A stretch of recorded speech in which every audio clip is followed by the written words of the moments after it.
Good morning, everybody. How are you guys doing? I hope you guys are having an amazing day, an amazing week. So, welcome to another video in my channel. And today we're gonna be talking about the biggest brand in the whole world, Nike. We're gonna be talking about the history of Nike, who created Nike, and what they created Nike, how they got very big. It was very lucky of them. And so we're gonna be talking the history of Nike, the best sellers, all the collabs they have been doing these years, and like why they're so famous and why they are Nike. We're gonna be talking about the history of Nike. So let's start from the beginning, right? As we always do. So Nike was created in January 25th of 1964 by Phil Knight and Bill Bowerman.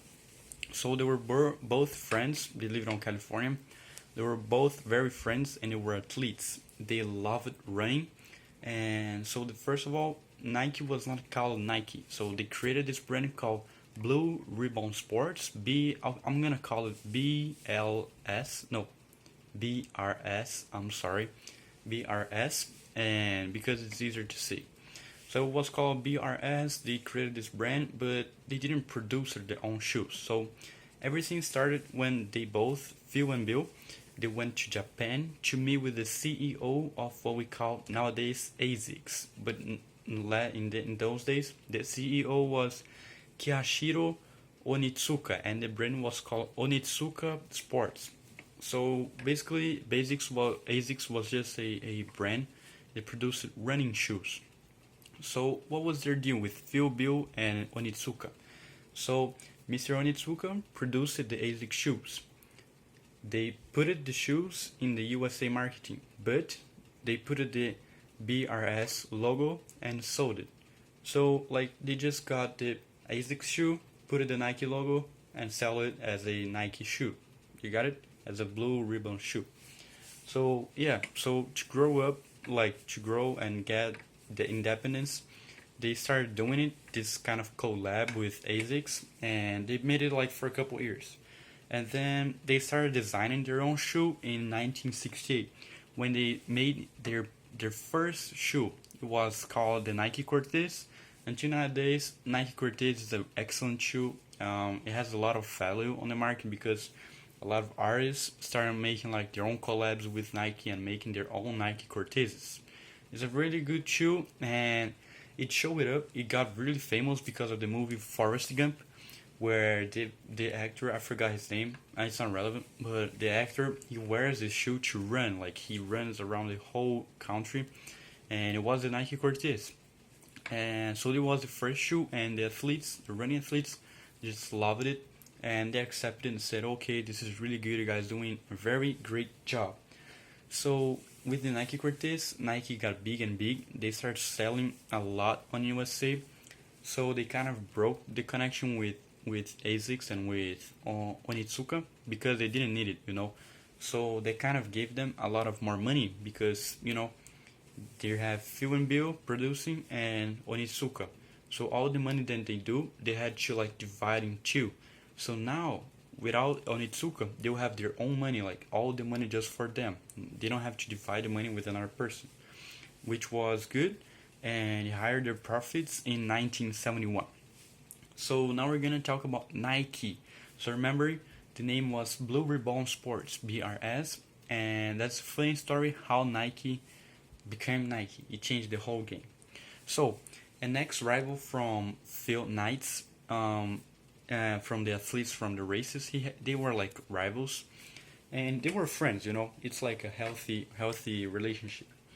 And so he was telling Phil and Bill about a weird dream that he had with a Greek god called Nike. Nike is like N, a I with an accent and a K with a K-E with a weird accent too. It's like a Greek name. So Nike is a god of success, is a Greek god of success, and she has like big wings, and the wings look like the swoosh Nike. So what happened?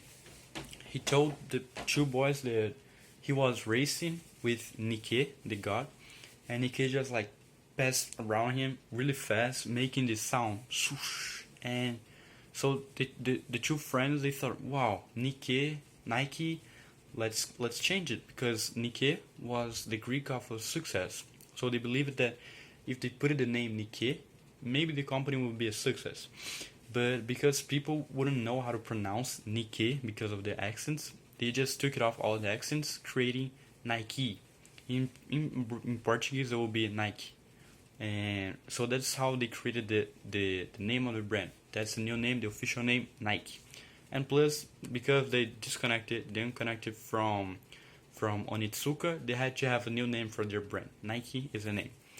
And about the logo, so that's a funny story. They paid $35 for Caroline, a friend of Phil, to make the design of the logo based on Nike wings, and they call it swoosh because that's the sound that the wings used to do when they were like flying, swoosh. So this is how like they started building their own company, their own business with this Nike Cortez, and now they have their own brand. They have a name, they have a logo, they have a name for the logo, swoosh. So, but of course they were winning a lot of money, but they knew like they had to start producing new stuff. They had to start like improving their own technology, because if they just stopped in the Cortez, there would be nothing nowadays. So what happened? Bill had a brilliant idea of putting a lot of erasers on his wife's waffle machine. So when he put all of this, he created a new sole, like a sole that was not slippery. It was like a waffle machine produce waffles. So if he puts a razor there, it's gonna have like a sole with a lot of like little grabs there. So it was kind of better. So he created another sole, and he put it on the Cortez, and then he called the shoe Waffle, Nike Cortez Waffle. Nowadays it's just called Waffle. And so all the athletes approved that because it has much attraction with the ground, which was much better for running. So now again they made a lot of money with this new shoe, and it was great for the company, right? And so after that they were winning a lot. They were getting a lot of money. So they said it was good. It was like kind of interesting to start sponsoring athletes, new athletes. So the first athlete sponsored by Nike was Ili Natatse. He was an ex-tennis player. He's considered the biggest tennis player ever, and it was 1974 when he got sponsored by Nike. And in that same year, he won like a bunch of championships. So imagine, like in the podium, it was very Nike. When he said, "Oh, why did you won? Like, do you think Nike has a impact in your success?" I said, "Of course." So after that, they sponsored Steve Plonerman. He was an ex-athlete. It's considered the biggest running of all the times, and he won like a really big competition. He is considered the biggest runner of all times, and again sponsored by Nike. So Nike got lucky twice on it, because they said, okay, that's it. It's 5 or 50. Let's put our bets on this tennis player, on this athlete, and let's see how they do. But because they were sponsored by a really good brand, so they won. After that, they got a really lucky shot. They sponsored the French team, Paris Saint-Germain, and they won the biggest soccer competition on Europe, and then they won the Mundial competition, Paris Saint-Germain, again sponsored by Nike. So they had lucky again. And of course, nothing else, but they sponsored Michael Jordan in 1989. They sponsored simply Michael Jordan. Michael Jordan, when he was a rookie, they sponsored him, creating the shoe who just changed the whole world, Air Jordan 1. Air Jordan 1 still is a really great shoe. People love it, and you can make a lot of money with that. You buy the shoe for a price and sell it for a higher price, making a big profit. So Nike, of course, I don't have to tell about it. Nike made a huge gain with Jordan, and during the crisis, Nike got broke, but Jordan, after building his own company, helped Nike. So Nike is kind of alive because of Jordan. But of course, it was a lucky shot. Jordan was an excellent player, and Nike saw potential on him.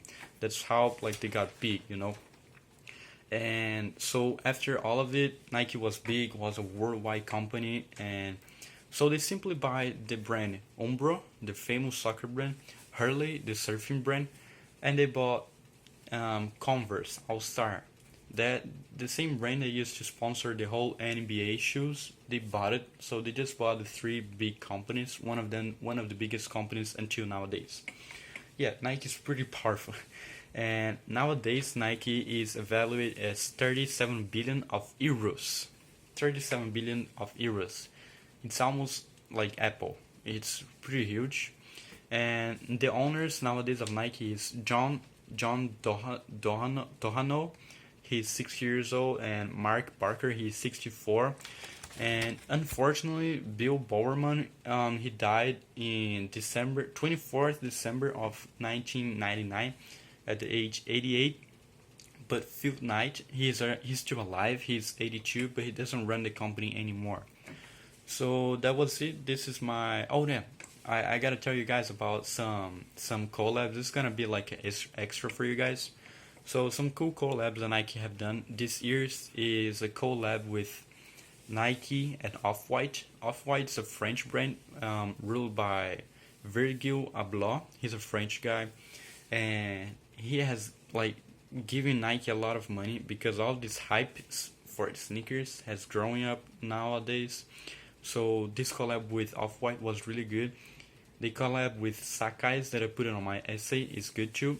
Nike Sakai's is what they got. They got the Nike waffle shoe, the ones that they made like lately in the 70s, and they just like added some stuff on the Nike Sakai's, and they're selling nowadays for like a lot of money. So Nike still's getting like Nike's getting like the old models and remaking it nowadays, so they can have like huge money making these like kind of these retro sneakers, and they're making money with the old stuff nowadays. This is just genius. In my opinion, Nike has done a great job making like searching for natural resources that they can like use and recycle every night, every day, and that's it. I think Nike is a infinite brand. Is gonna be there the whole era, the whole ages, and that's it. That was my speech about Nike. Hope you guys have an amazing day and have an amazing week, and stay safe inside. Bye bye.